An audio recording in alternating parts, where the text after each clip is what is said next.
Eddie Howe has admitted that the striker didn't notify him of his plans to train alone in Spain amid Liverpool's transfer pursuit.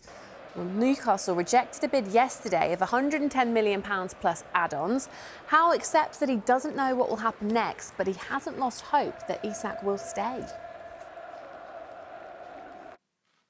Well, obviously, I think from my situation, I am very much removed from everything that's happening back home. So I was made aware that there was a bid yesterday. That bid was turned down all before I even heard about it. So I think there's people back in England dealing with the situation. I really don't know what's going to happen next.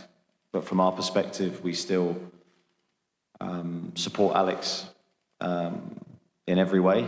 And my wish is still that we see him in a Newcastle shirt again. I think it's difficult because, as I said a second ago, you don't know what's going to happen from this point. There can be all sorts of talk of hypothetical situations. We can only deal with the reality.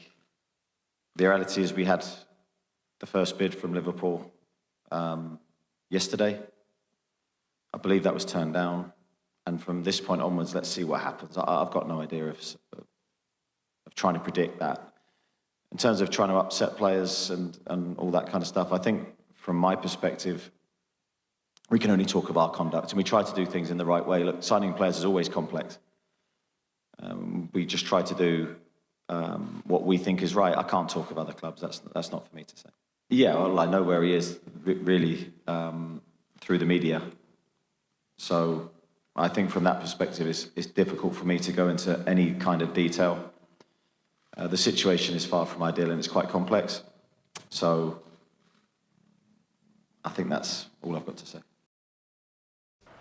Well, Newcastle don't want to sell Isak. They value him at £150 million and they won't sell him unless they've got a replacement lined up. They've been linked with RB Leipzig's Benjamin Sesko, and reports overnight claimed that they had moved ahead of Manchester United in the chase for the striker. We're looking for the best players that we can get. Whatever our target position is, we're looking for the best. So I see all situations open and available to us. I feel that's the only way that we're going to get to where we want to go, which is to maximise and it's quality over quantity. It always has been. That's always been the way that we've tried to work and the way that we've tried to recruit, and I think we've done it pretty well to this point. So it's been a challenging summer, as you know, because we've missed out on various targets for loads of different reasons, but we're still very competitive and we're still in there trying to bring very good players to the club, and that won't change till the window shuts.